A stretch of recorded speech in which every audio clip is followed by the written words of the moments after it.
Welcome to the New Chemist. We're glad you're listening. Feel free to download this podcast on Apple Podcasts, Google Podcasts, and Spotify.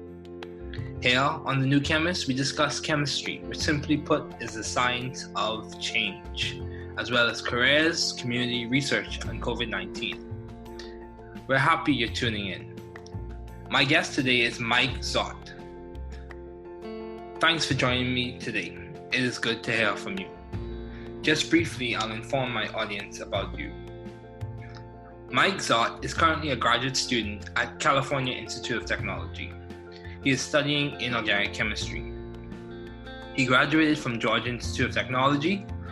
Mike has received the Resnick Fellowship and the National Science Foundation Graduate Research Fellowship and numerous awards while at Georgia Tech, namely the American Chemical Society's Undergraduate Award in Physical Chemistry, Peter B. Sherry Outstanding Senior Award in Chemistry, Dr. William H. Eberhardt Memorial Scholarship, President's Undergraduate Research Award, and Letty's Family Scholarship. He speaks both Catalan and Spanish. A hardworking young person and a future leader in the chemical sciences. Please welcome Mike Zott.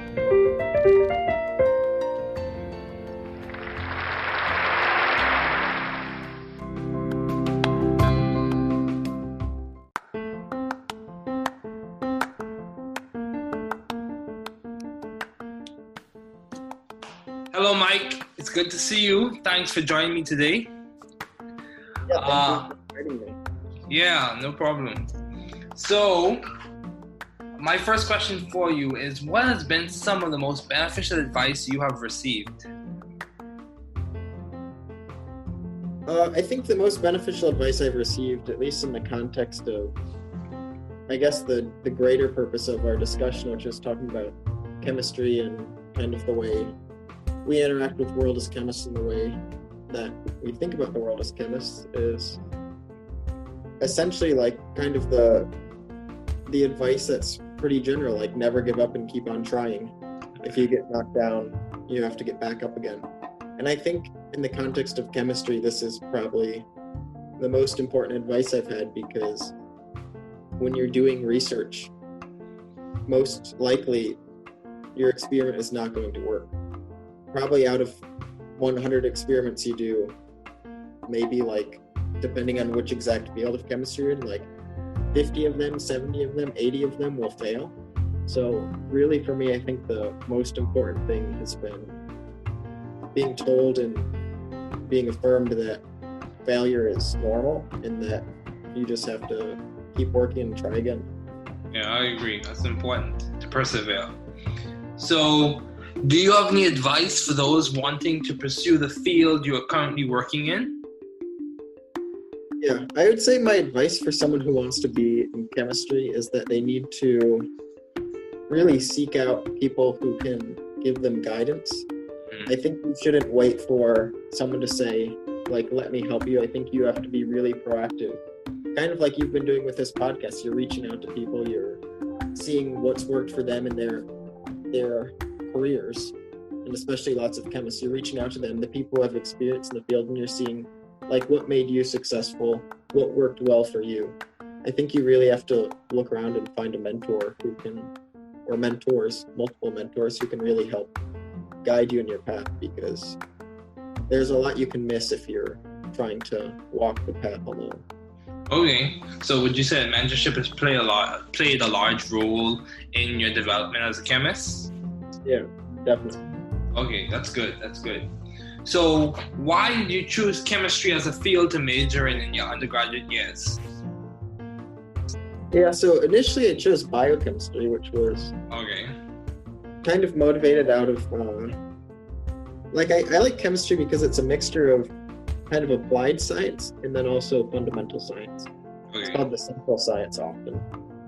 And I chose biochemistry because I liked the relationship between the chemistry side and also kind of like the more medicine type side. I didn't want to be a doctor, but I thought it was really cool to see how chemistry and different like therapeutics can help the body, how you can like heal humans using the knowledge of chemistry. But as I progressed in my study of chemistry, I got more interested in things that went beyond just like chemistry interacting with humans, but just chemistry interacting with the whole world, which is kind of how I shifted more towards inorganic chemistry, where I was interested in how chemistry in humans using chemistry, either as chemists or as people driving cars or using plastic materials, whatever it may be, interact with the world. And I really liked how inorganic chemistry could help shape the way we interact with the whole world. Okay, so what do you mean by that?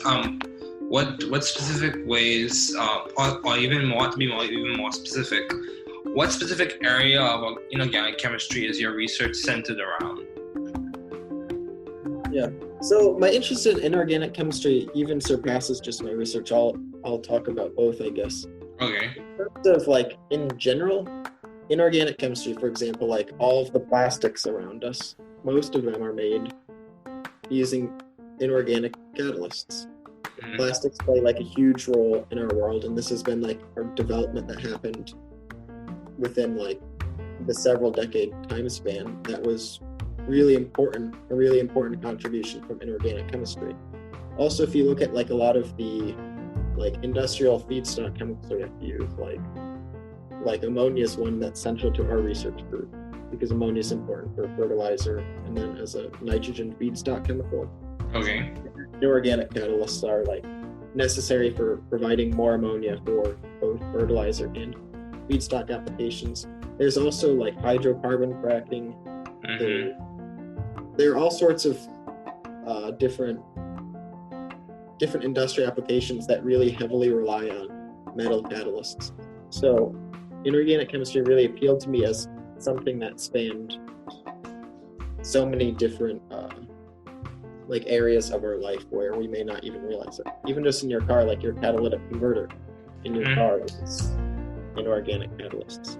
Yeah. Now in my own research, what's interesting, our group deals quite heavily in the nitrogen cycle, although we also look at other small molecule activations. I work for Jonas Peters at Caltech to provide some context. We work a lot in the nitrogen cycle, and I work in the conversion of ammonia and nitrogen. And so our group historically studies the process where you take nitrogen and you convert it to ammonia, which is called nitrogen fixation. One of the most important industrial processes, the Haber-Bosch process. But recently, well, not even recently, for decades, there's been interest in using ammonia as fuel, because ammonia doesn't have any carbon in it. So if you use ammonia as fuel, not necessarily combust, you could also use it like a fuel cell or some other application. Using ammonia as fuel would be a carbon-free fuel, and that's been something that people are really interested in recently, because there's a lot of push towards avoiding the carbon-based fuels because of concerns about global warming. But even more importantly, to me, like, carbon-based fuels will run out. Like, that seems to be something that's hard to debate. No matter how much people may have different perceptions on the prospects of global warming, if you use up a resource, you will run out of it. And carbon-based fuels are hard to replenish. So you can either do research in replenishing carbon-based fuels, which is a really active and important area of research, or you can research alternative technologies that don't rely on the carbon-based fuels. So this could be like capturing solar energy, wind energy, any of these things, or storing that energy in different fuels, one of which could be ammonia. So that's what my research deals with, turning ammonia into nitrogen as a new carbon-free fuel. Okay, that's good. That's good. So if you had to give along the same lines of advice and career paths, how have you been able to be so academically successful as a student? What would you attribute to your success? Or who, or what process, or pattern, or lifestyle? Yeah. I think for this question, it's really important to acknowledge my parents, because my parents, I think having two parents who were really interested in my academic success was really helpful. Both of them were really involved in like pushing me to study and really prioritize that in my life, making that like really important for me, not like diminishing its importance and saying like, yeah, school's all right, but why don't you focus on like all these other activities also? Like, they did let me do other activities. I played soccer my whole life. I ran track when I was in high school. I did a lot of other activities, but they weren't like forcing me to do anything. They gave me the ability to make my own choice, but they imparted how important education was, which I'm really grateful for, because even though I really liked soccer when I was a kid, like, it's unlikely you're going to become a professional athlete, for example. So, and I also like suffered a lot of like injuries when I was doing sports, where that would have like had a really negative effect if I wanted to keep playing sports. So like, I chose not to try to play sports in college because of injuries I had in high school. Whereas like focusing on academics, because my parents made me focus so much on, or didn't make me focus so much on academics, but made me realize how important it was. That was like a gift that I've been able to keep like across many different circumstances. So I think that's a really important factor in terms of making me see that it's important. I think a lot of people, although to people like us who are like grad students or beginning their career as a graduate student, it seems like obvious that education is important. I think not everyone is of the same opinion, where they don't necessarily think it's that important. Okay. And I don't think education in the like college education itself is the most important thing. Like, I also think it's really important to have education for like more like not college education career paths, so like being a electrician or being a mechanic or Technical some other skill like that. I think that's also really important, and I include that also in education. Yeah, I agree.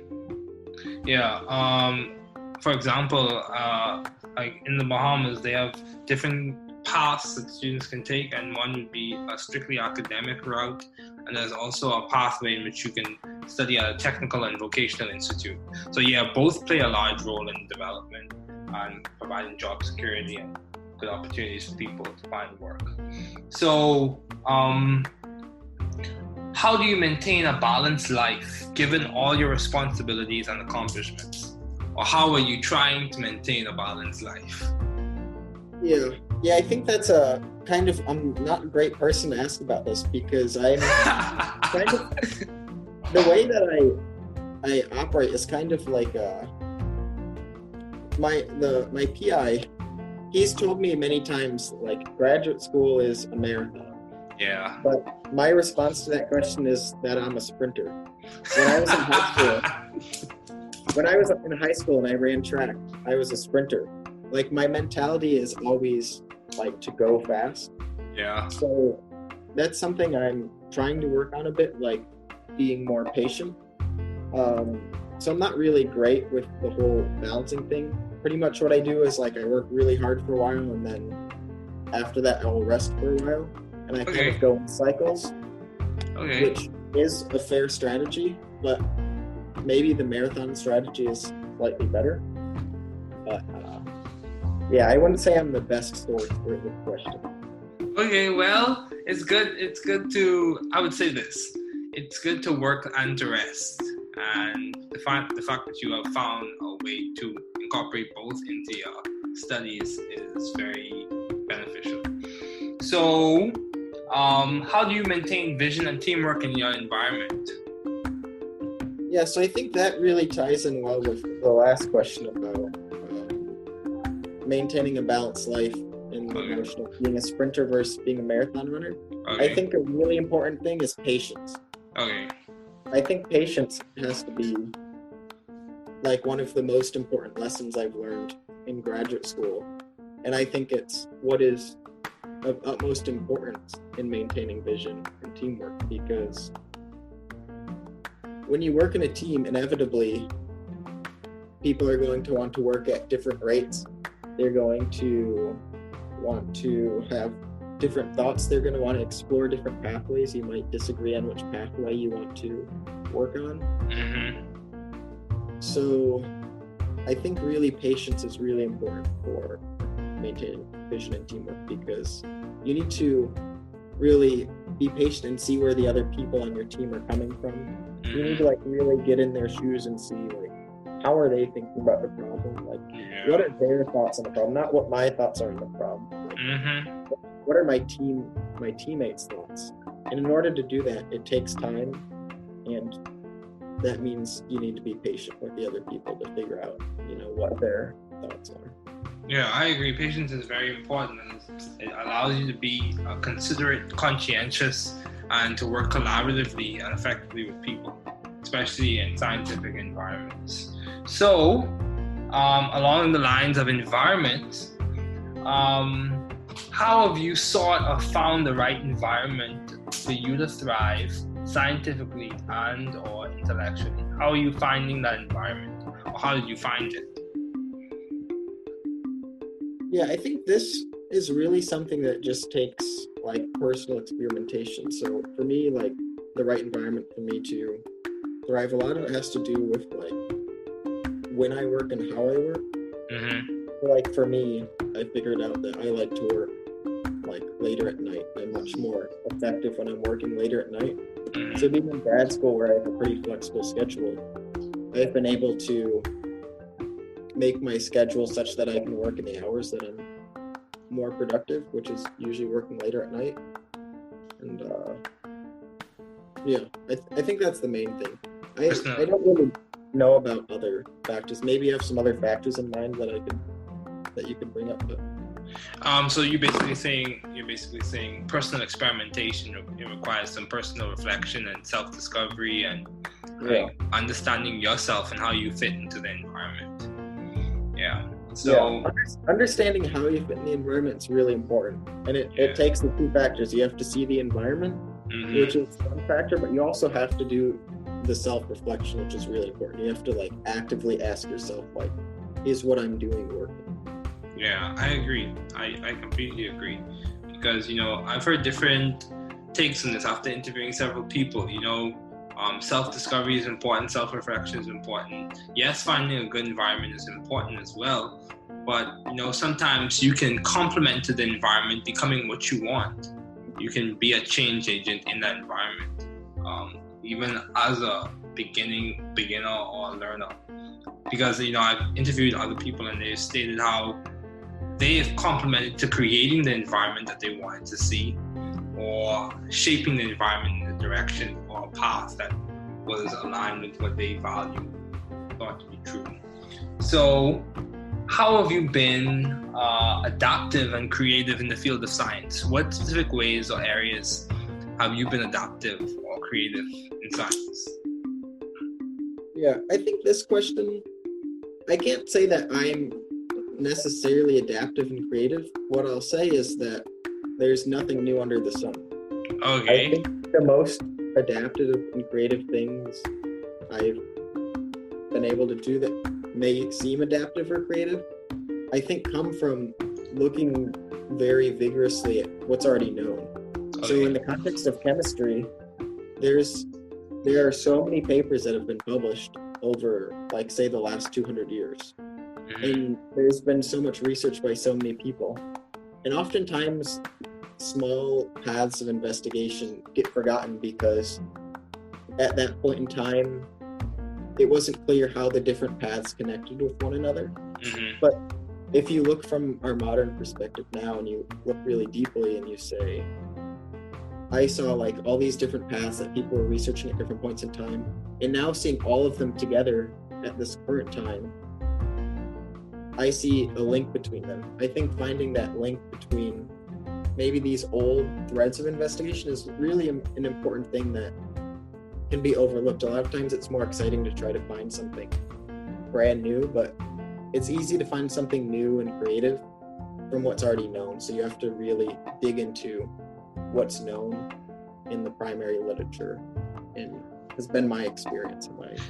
Yeah, I agree, because many times people want to, or some persons may want to work on something that's novel or come up with something that's novel. But as you look back on previous literature, whether it be in a discipline in chemistry or a discipline in science in general. As you look back at previous literature, you can gain insight that can complement you doing an experiment better or adjusting some type of parameter within the experiment.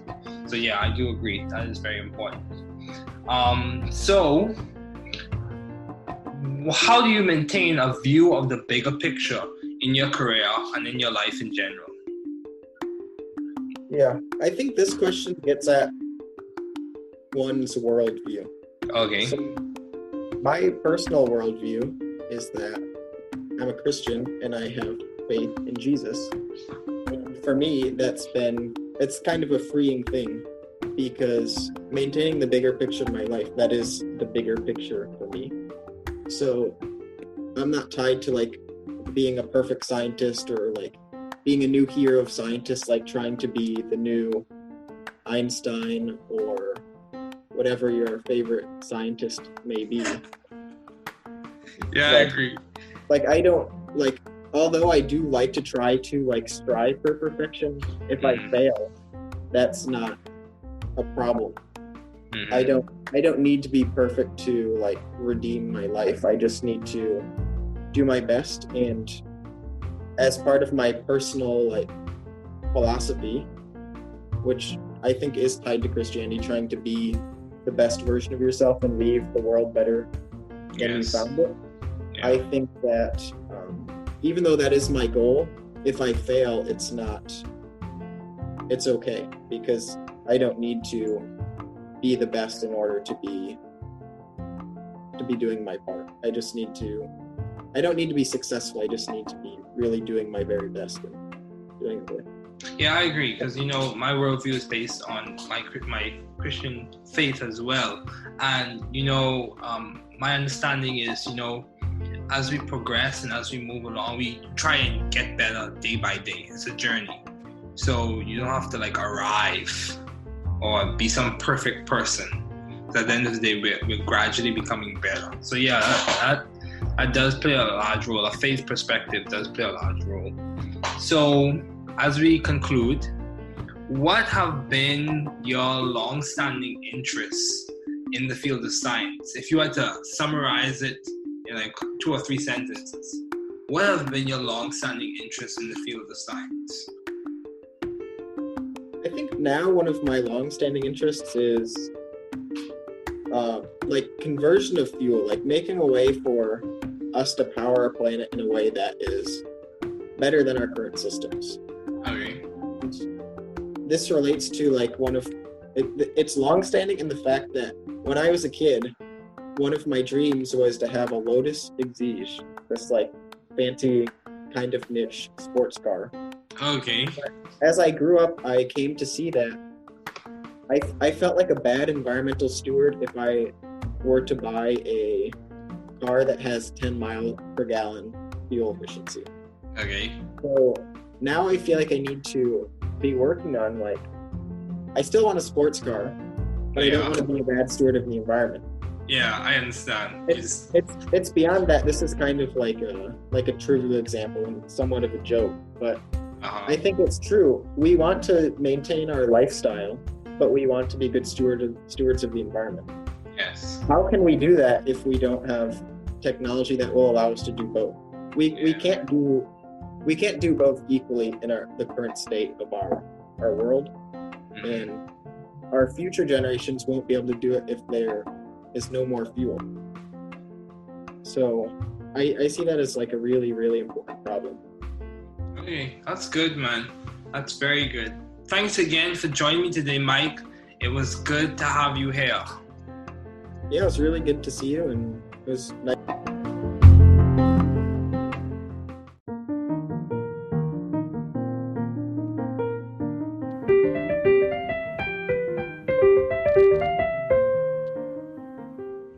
Thanks for listening. We're glad you were able to tune into this podcast. Once again, this is The New Chemist, where we discuss chemistry, which simply put is the science of change, as well as the other sciences, careers, community, research, and COVID-19. Thanks again for listening. Note, the views on this podcast represent those of my guests and I.